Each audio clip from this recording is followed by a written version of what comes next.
Hey, How may I help you?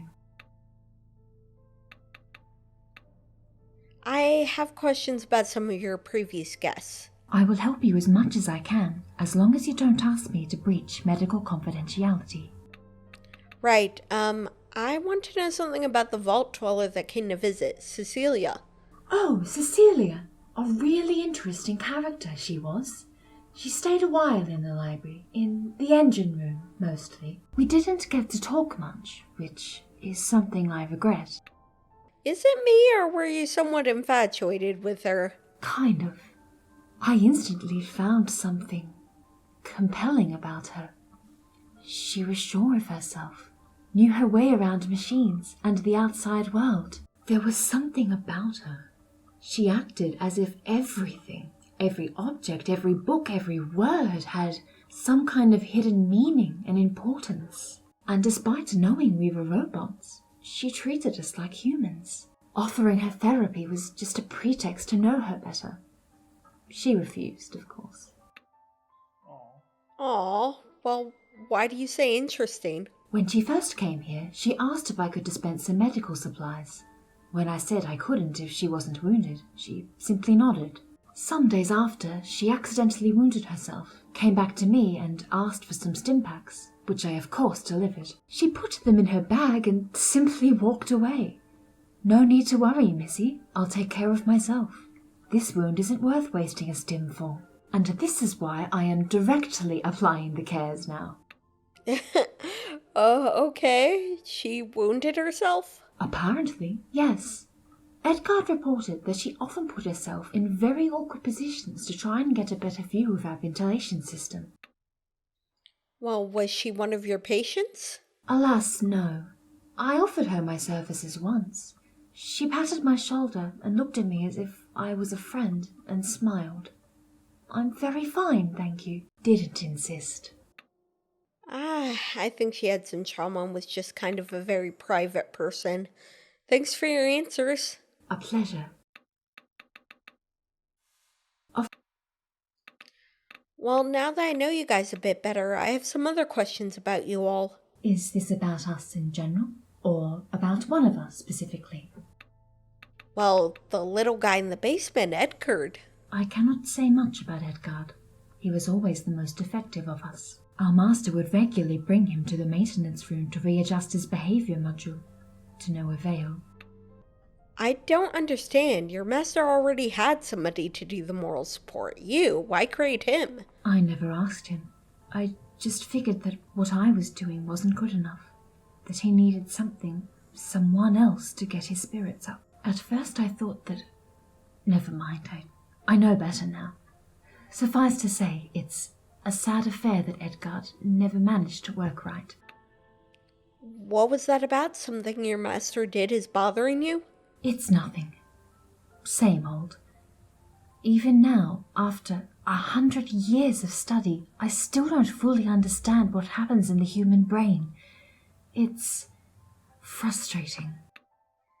There's a difference between a shrink and a buddy. As far as I'm concerned, you're doing a great job. Thank you. It means very much to me. You saying I'm doing my work and doing it well. You do realize that Edgard's acting as if he was an unloved child. I agree, though I have no ways of explaining it. Maybe your master expected so much love out of him that he broke because he never got any in return. Why did your master revise him in the first place? I don't know. Wasn't it because he began talking gibberish? Or did that begin after his first revision? Well, okay, that's all I wish to know about Edgard. All right. I'll talk to you later, okay? Yes? Anytime. Forgive me if I'm being too inquisitive, but the scar on your forehead, it is recent, isn't it? It's supposed to be barely noticeable. Well, what if it is recent? Seeing how this is a bullet wound, you might have sustained damage to your brain. I think I might be able to help you with it. Okay, I'll let you examine it. First, let me ask you, under which circumstances were you wounded? Well, it all began when I was asked to deliver a platinum chip to New Vegas. See, the owner of the Securitron named Victor commissioned a bunch of random objects to be delivered by the Mojave Express to Vegas, and the one I had, the chip, was significant. So some bigwig from Vegas named Benny came and shot me in the head and took it. And the good old Doc Mitchell fixed me up, and I'm trying to find the guy that shot me for revenge. That's quite a story, I must say. And quite a miracle you didn't die. Let's have your head scanned now. Please sit comfortably while I prepare the procedure. Okay.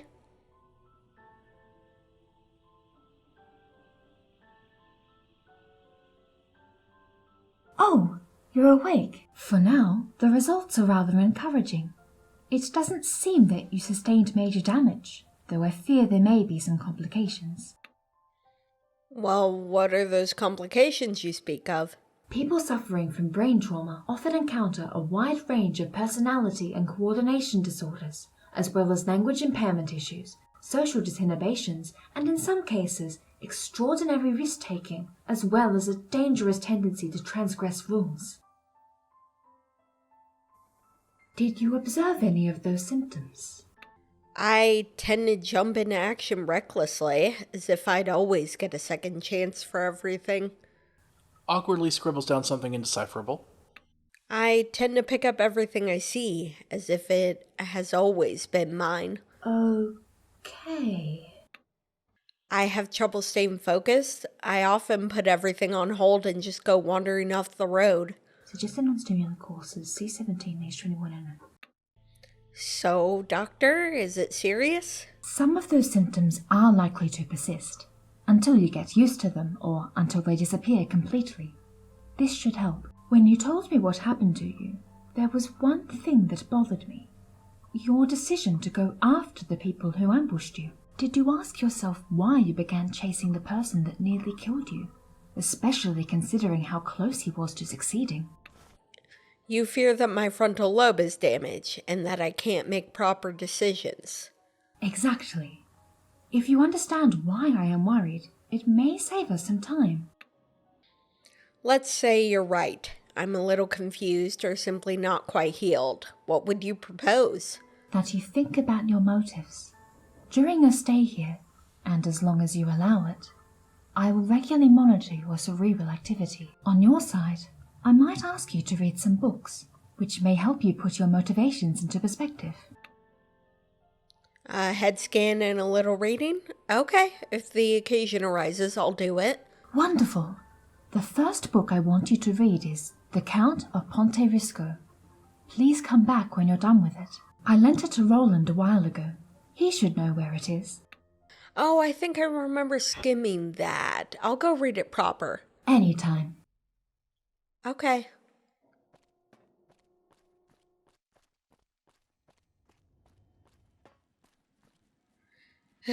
Hey, Roland. Back for more? Remember, I don't need to sleep. I can do this all day.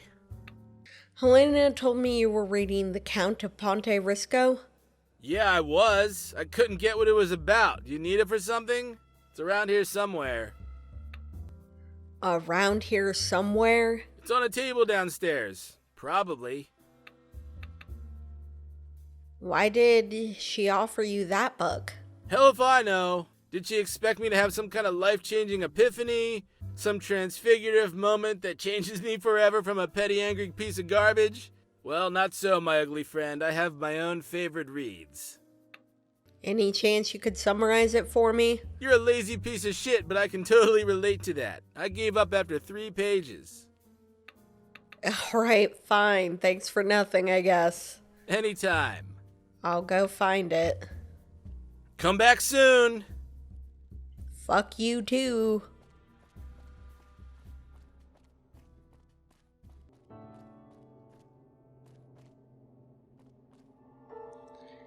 Yeah, here it is. Oh, she's trying to tell me something about revenge. saying that if I pursue a quest of revenge, I'll end up just like him. But I'm not fully dedicating my life to it. It's just one of many goals. All things in moderation, like revenge.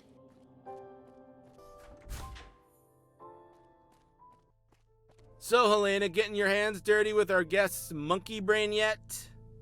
With our guest arriving, you're choosing quite the time to interject. I'll leave them be for a while. They'll probably trip on something sharp and accidentally kill themselves. Anyways, who cares? Come on, I guarantee you'll have your hands fuller with me. Actually, that's quite the understatement, Roland. Hey now. Hey. So I read that book you recommended, The Story of the Disgraced Count. Good. What did you think of it? It's heavy-handed, and I'm not only speaking of the writing. Wait, what is heavy-handed?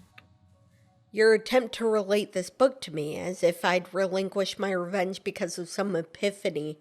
You're wrong. I'm not expecting you to give up your revenge. I just want to know how you feel about a revenge that didn't go as originally planned. Anyway, your reaction is rather thought out. It's a good sign. Well, intentional or not, I appreciate you looking out for me, Helena. So, I'm good, right? Cured yet? No, not quite. But I'm glad you took to heart to follow my advice. There is another read I would like you to have. Which is? It's A Study on Ignatius Page by Robert MacLeod. I believe you might find a copy downstairs, in the biology shelves. Right. Okay, I'll go find it. Anytime.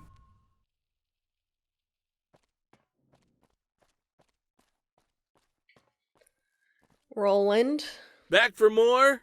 why are you provoking your other fellow robots, and especially Helena? Must I spell everything out for you? Pay attention, you'll figure it out.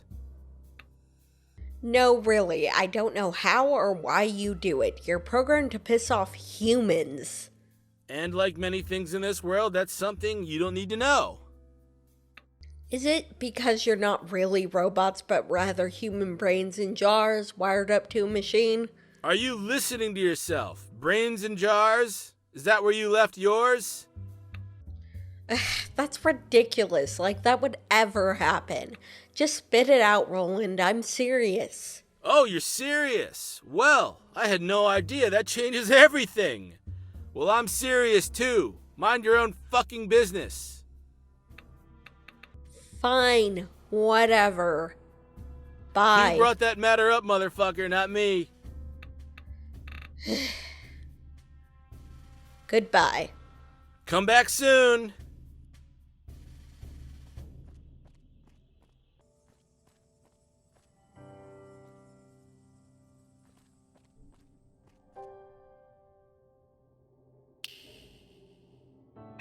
Oh, she recommended this because of the brain being altered.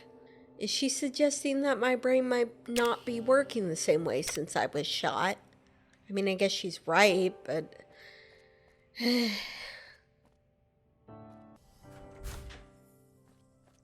Hello. Helena! My patient is here, Roland. I am ending this conversation. Oh, for fuck's sake, Helena, you are just too kind. Cutting you off now. Wait, Roland calls you Helena, but James calls you Helena. Which is it? Well, I finished reading the story of Ignatius Page. What did you make of it? That Gage or Page guy was an unfortunate sort. No worries, though. My case isn't as severe as his. I'm not difficult to deal with all the time or angry. I just have a specific desire to kill one person. It's true. You were not as badly wounded as he was. Do you think it's reason enough not to be worried? What do you mean? Have you changed since your accident? Are you more yourself now than you were before? And if yes, will your current actions help you find yourself? All of these are questions you will have to answer eventually. Even before having that bullet in my head, I regularly questioned myself. Nothing new there. Then you won't be out of your comfort zone. Well, what's the haps now? Got another book for me? Yes, it will be the last one, too. It has no name. You will find it in your room, I believe. Okay.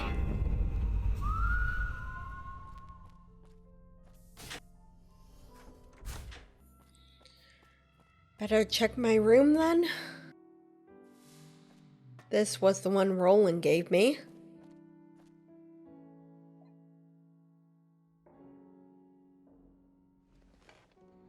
Oh, there's a book here on the desk. The book tells the story of a lone wanderer caught in a struggle she doesn't understand. She's shot, buried, then saved by a robot before being taken care of by a doctor in Good Springs. You crack a smile. Helena has obviously been trying to rewrite your story in order to make you reflect about it. It is awkward, yet touching. As you turn the pages, however, you find more. What You Did in Good Springs. The book describes the warmth and trust you felt when people band together to protect an innocent man and their town. How you dealt with the situation in Prim. The book relates how you reprogrammed Prim Slim to be the new acting sheriff in Prim. There is no justice without impartiality. What happened to Nipton? There's the description of the Nipton massacre. The smell, the cries, the horror. The description is so accurate you can't repress a shiver. What happened to Wolpes and Culta? It's a retelling of the emotions that urge you to take action against him. He got what he deserved. How you perceive yourself. How you generally try to do good things around you, even if it's difficult sometimes. And the last pages. The book goes on to describe all that you've done since you left Good Springs and your intentions for the future. By now the joke is over. You're pretty sure you never spoke to Helena about any of the things in these pages. The handwriting is not yours, so it's inconceivable that you would have written this yourself, yet the descriptions are so accurate. You nervously skim through the rest of the book until you find the sentence, written on the last page. I was dead for a moment. When I came to myself, I only had one drive, one mission, one desire, and it was to chase the man who shot me. Why? As for the reason, it ends there abruptly. The page has been ripped away, leaving the sentence unfinished. Okay, this is freaky. I have to talk to her about this. What the fuck? I didn't tell her about those things. How did she know? Helena? I read the book you recommended me, Helena. I'm sure you have questions. Don't go all smug on me. What the hell is this bullshit? How do you know all that? When you were asleep during your examination, you began talking on your own. You told me the rest of your story, Good Springs and the rest. A part of your subconscious clearly felt the need to express these memories. So I recorded it until I figured out how to help you. I was talking in my sleep. And what of the sentence at the end? Where's the rest? Before I give you back the other half of the paper, I wish you to finally tell me, why did you chase the man in a checkered coat? Okay, maybe it's not so much about revenge. Maybe it's about discovering why I nearly died. Once you make your answer clear, Helena hands you the torn sheet of paper. You grasp it only to find out it's completely blank. Helena gives you a moment to process the surprise, and then speaks. Do you understand now? It's blank. What am I supposed to deduce from this? You never finished your sentence. You told me that you didn't know. That's when I understood that you needed assistance. So I arranged this little therapeutic process to give you time to ponder what your mind was brewing. In the meantime, I typed your story and wrote your half-finished sentence at the end. Of course, I will erase all of it from my memory. It's weird. I somehow expected you to try to dissuade me from taking revenge. Why would I? Your reasons, your choices, your trials are yours only. I'm here to help people heal themselves, not pass judgment on their decisions. Oh, okay. Sorry, I assumed. Well, thank you. I feel different somehow. Sharper, attuned to myself. That's the expected effect that comes with knowing oneself. Be mindful that people change, that you will change in the passing of time. It's up to you to keep track of what you will become. Thank you. I'm still going to find Benny, but I'll do so with purpose. So that's it? That's all this was about? Yes, that's all that was about. But don't worry. You will very soon harvest the fruits of your labor. Well, I appreciate that. See you around. Don't worry about erasing your memory. Maybe you can use it in the future. Please come again. I've come to enjoy our conversations. Of course.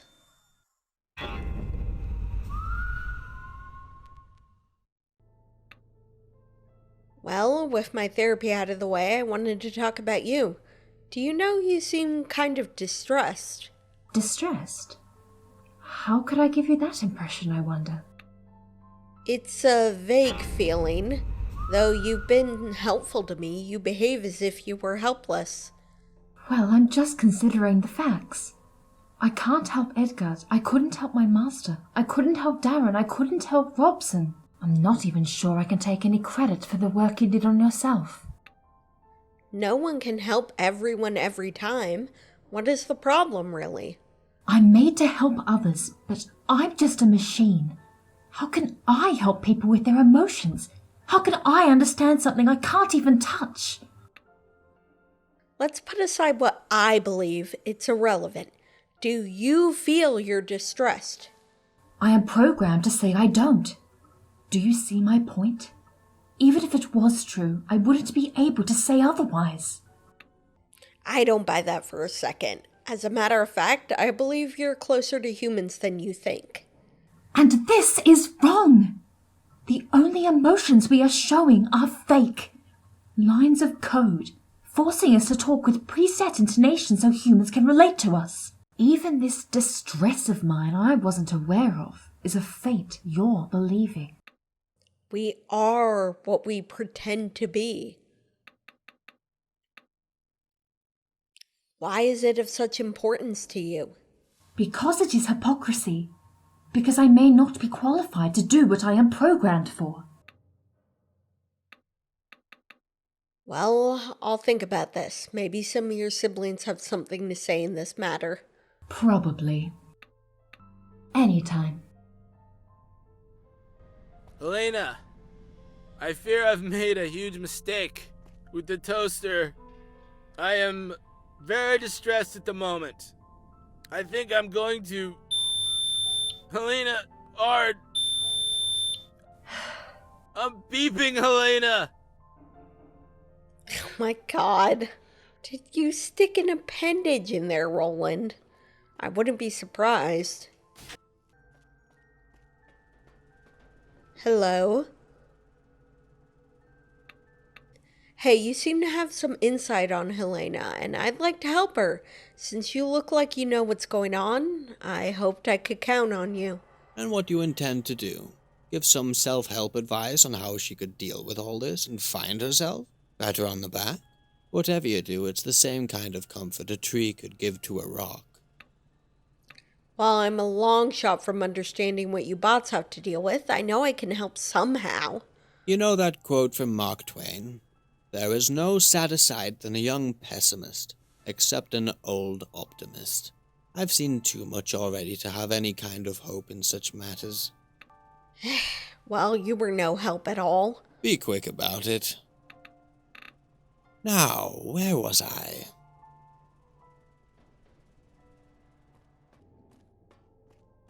Hey, you said you'd talk about this once you knew me better.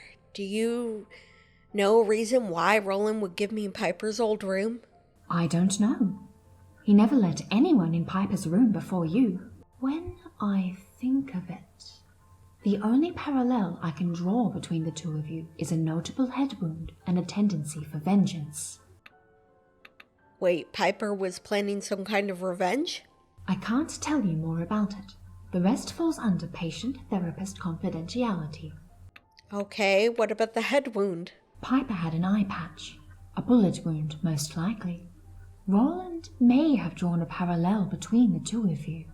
If you ever find a way to force Roland to tell you the truth, and this might not come easy, you might get something interesting out of this. I know that, despite his foolhardy behavior, there is nothing gratuitous in his actions. Yeah, alright. Thanks. Anytime. I'll see if I can get any truth out of him.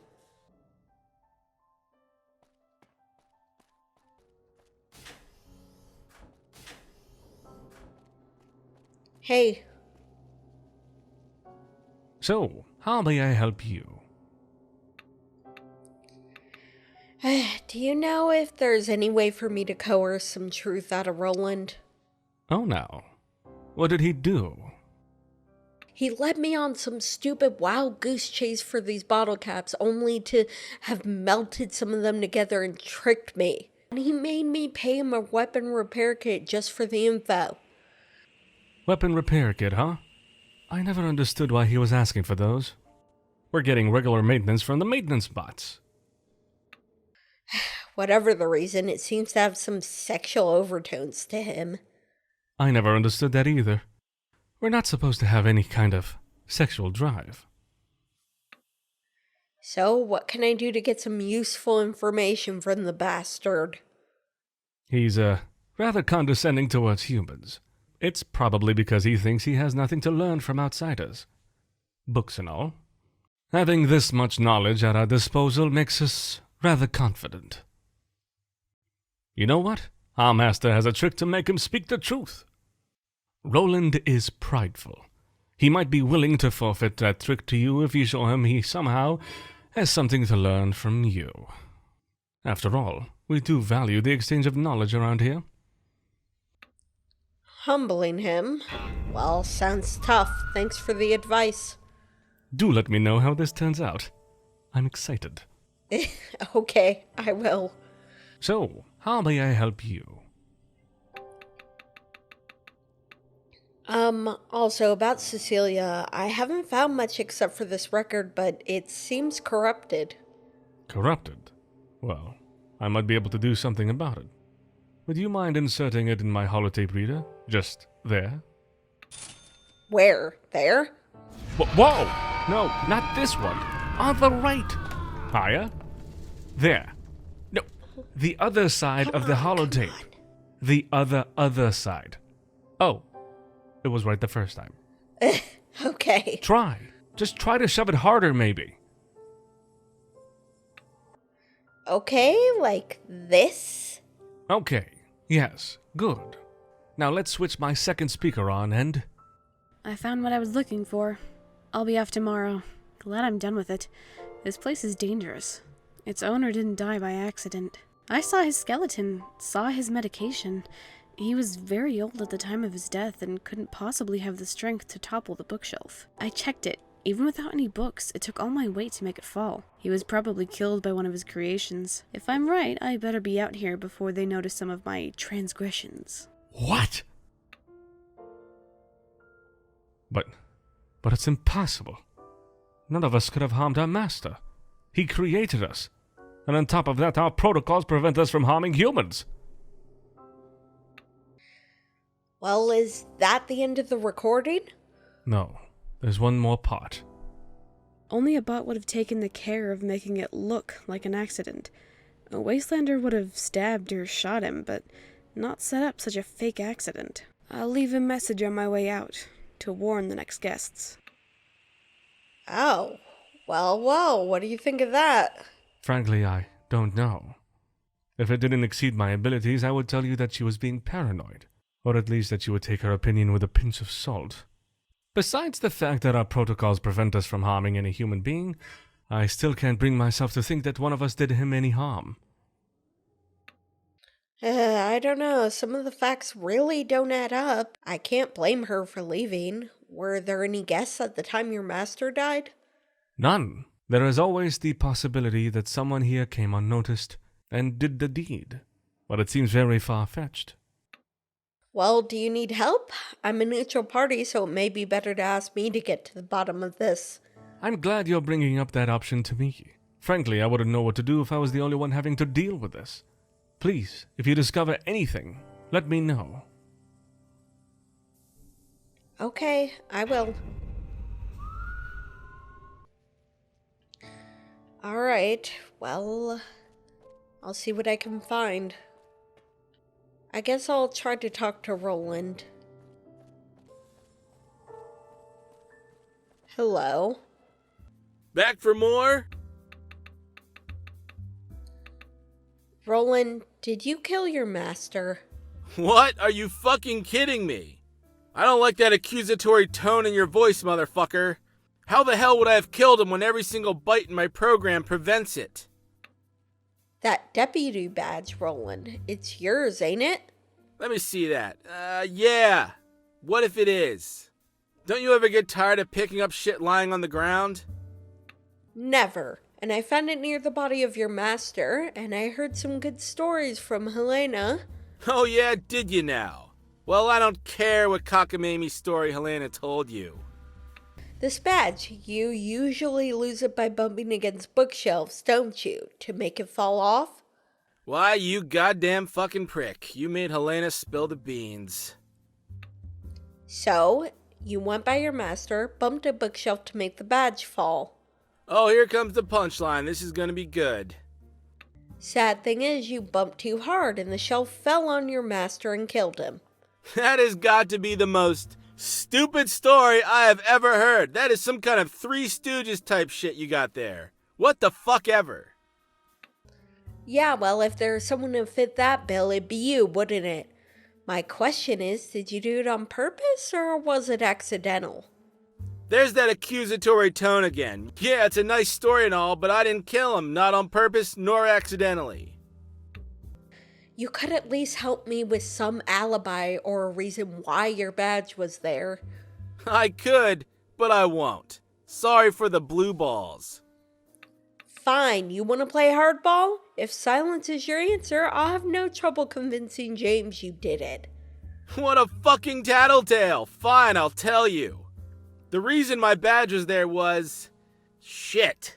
Listen, I know you're gonna think it's kinda gay, but we'd kinda play tag sometimes. It was just a game, okay? Okay? Is that alright with you? I'm a clumsy fucking idiot, and sometimes I'd slam into the bookcase and my badge would fall off.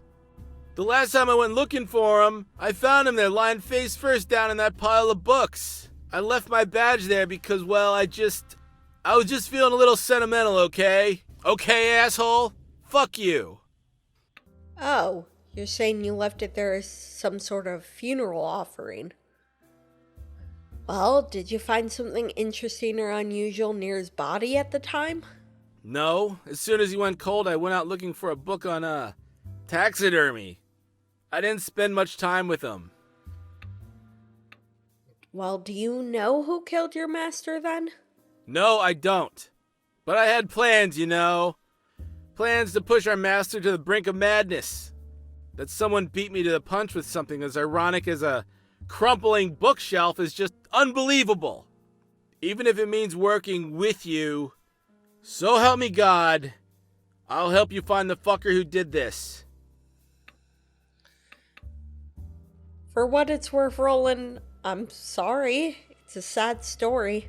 I find it even more sad, the mere fact that you, of all people, are pitying me. Well, here's your badge. No need to thank me, Rolo. Get that thing off me now! Back for more? Well, it's about time someone put you back in your place. That sounds like a challenge. You want to fight? I built a Thunderdome out back. Wait, I got a basketball. How about a game of horse? Checkers? Hey, if you back out, you busted deal, face the wheel. It's a challenge, all right. Time to dismantle your contorted rhetorics. Let's up the ante. If you convince me that I have something to learn from the outside people, I'll tell you anything you want to know. Anything. If you don't or get sidetracked, well, you lose the bet. Let's say 100 caps. First trial's on me, though. Here you go. Hit me. For starters, you're not ready for the outside world and its dangers. Oh, how dangerous could it be? I can blast the head off hobos like you from 500 yards. What else is there? Radioactive lizards? Two-headed rabbits? Snakes with legs? Oh, I'm shaking in my boots. That cannon? Don't make me laugh. You wouldn't even scratch a Cazador. Oh, fuck you. My sensors could spot a Cazador through a concrete wall and waddle my fat metal ass somewhere else before it could even have a chance to sneeze.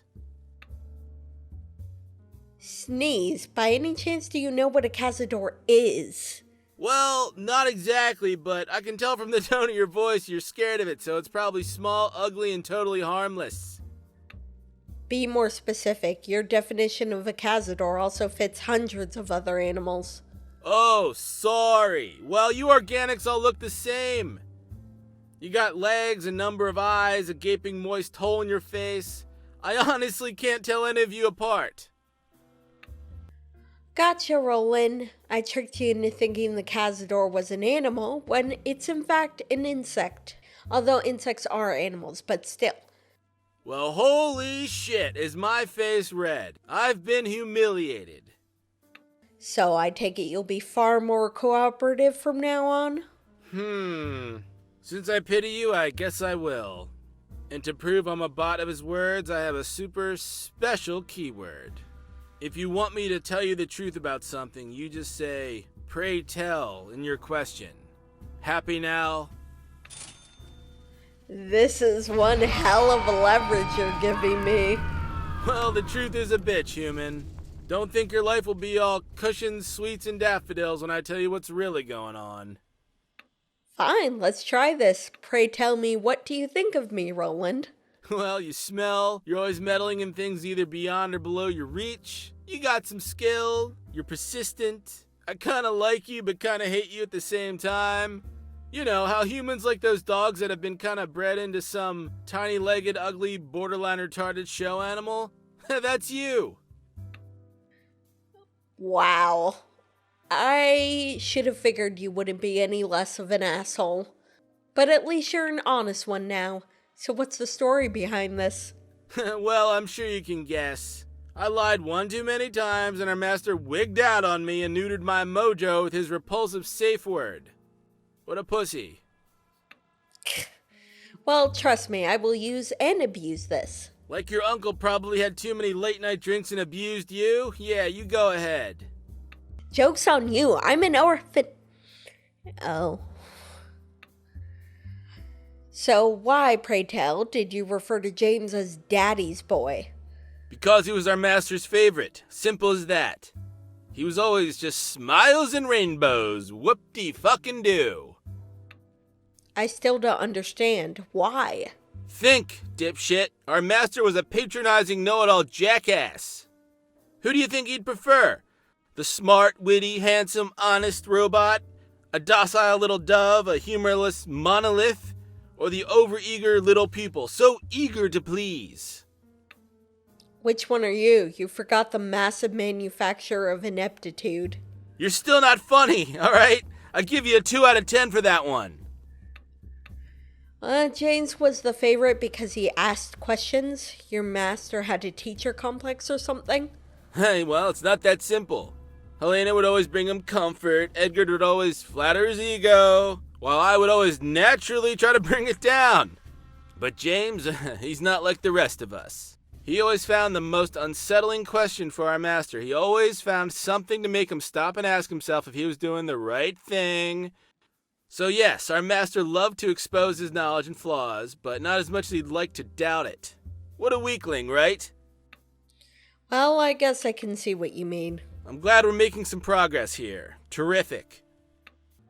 It does worry me that he was so unnerved by James's questions. It feels a bit insecure to me. James did tell me you were the go-to guy if I wanted some special books. Oh, right, that's me, alright. The go-to guy for the special books right here. Good old Roland. Pray tell, where are the books you have hidden? You know, I just can't recall. I'm an old man. Memory's going down the drain. I might have erased my memory of where I put all of them. Who knows? I don't know. Isn't hiding books against the whole purpose of this library?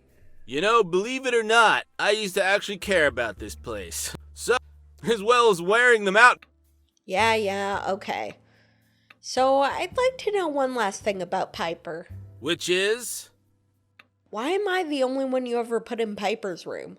Because it's the room where I put the trash in, okay? Understood? Comprende? Okay, pray tell, Rollo, why am I the only one you ever put in Piper's room? You're a real piece of work, you know that? You're like a child that keeps picking at his scabs. Okay, look, I have a hard time explaining this, but long story short, you and her have something in common. And I'm not only talking about the bullet wound, the revenge quest, and whatnot. You're both asshole shit stirrers, too. Stir shit up? Explain yourself. 'Cause neither of you can let shit go, that's why. You both keep picking and picking and picking at others' wounds. Piper really drove our master mad while she was here. She was having a great time telling him off as he sipped his goddamn champagne in front of his cozy little fireplace while billions burned to death outside and all that jazz.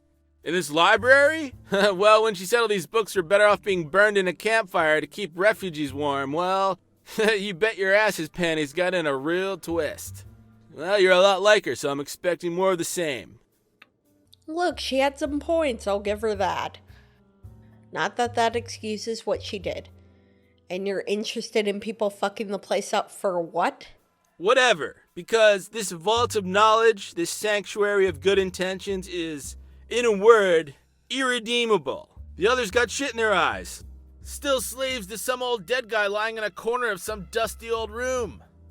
We're all still dancing to his tune even though he died more than 100 years ago. I just want us all to get out of here and be free. Just have a choice to give this catacomb of rotting books a good fucking bye and do whatever the hell we want on the outside. And you're asking questions, sniffing out every corner like a rabid dog on the lookout for some bloody meat. Frantically trying to put your finger on whatever the hell happened to this place. Hell, James and Helena and me and even Arthur were nervous as fuck. You're not like our past guests. You're actually looking for something that isn't in the books or the holotapes, and we're not used to that. You're like what's the phrase? A bull in a china shop. In the end, even though I have, and perhaps others have been giving you a difficult time, this is something we need. I'll admit that. Sincerity? Oh my god. But seriously, you guys aren't just robots. You aren't just stewards. You're people. That's quite the pressure, Rollo. I didn't know you expected so much from me. Yeah, don't start feeling too high and mighty now. I'm sure you're still playing this sick little game because you got parasites in your brain or something. Hey, Helena checked, okay? That's not the case. Besides, the parasites in my uterus, okay?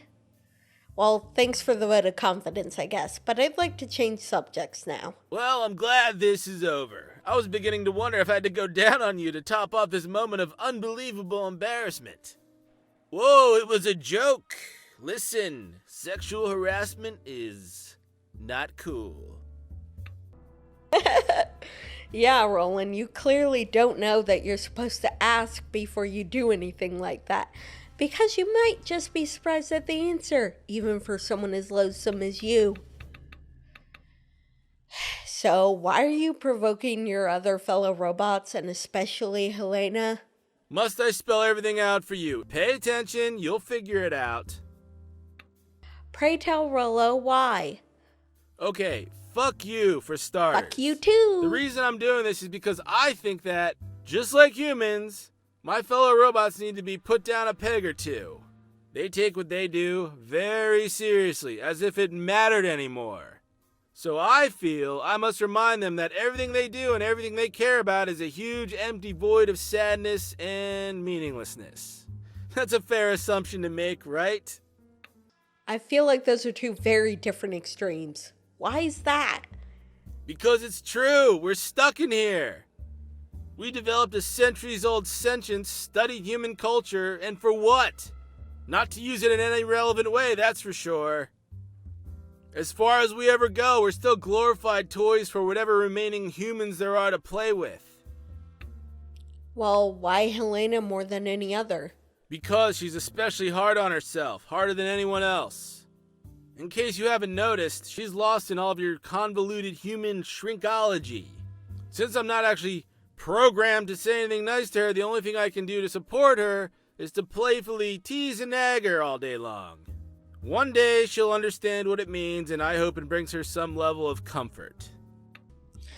Hopefully one day you can evolve beyond this program. Why would having you teasing her off be of any comfort to Helena? Because it would mean something about us. Connect the fucking dots, man.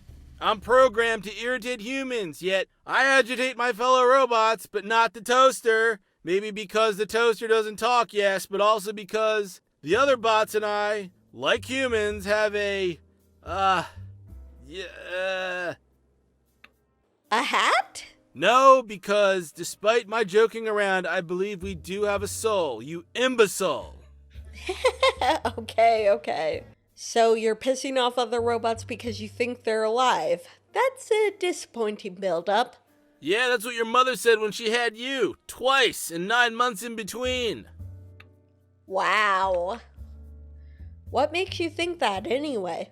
When our supposedly canned emotions make us do things inconsistent with our programming, it stands to reason we've become more than what we're made of. Take me, for example. I treat these other machines like they're people. I talk to them like they're living, breathing things, as I, as a matter of speaking, want them to be. Your point is lost on me. I'm not even buying that soul thing when it comes to humans. That's because, honestly, you're not all that bright. Trust me, I'm not surprised in the slightest that you don't understand what I'm saying. Not surprised at all. Fine, let's take it you're being metaphorical. I'll try to keep in mind what you said, but frankly, I don't know what I am to do with that. Oh, baby needs to rest their tiny baby brain. Maybe I should have given you the room with the crib. Fuck you two. Let's talk about something else.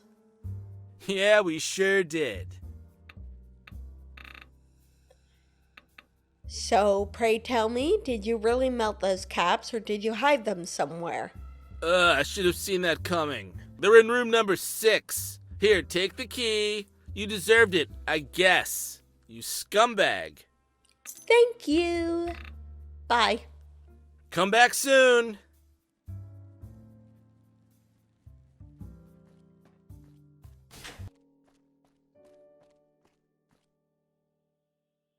Oh, in here? Oh, these are the ones I got earlier. Oh, I'm glad I got the caps, but I thought there was more. I guess this is what I get for lockpicking early.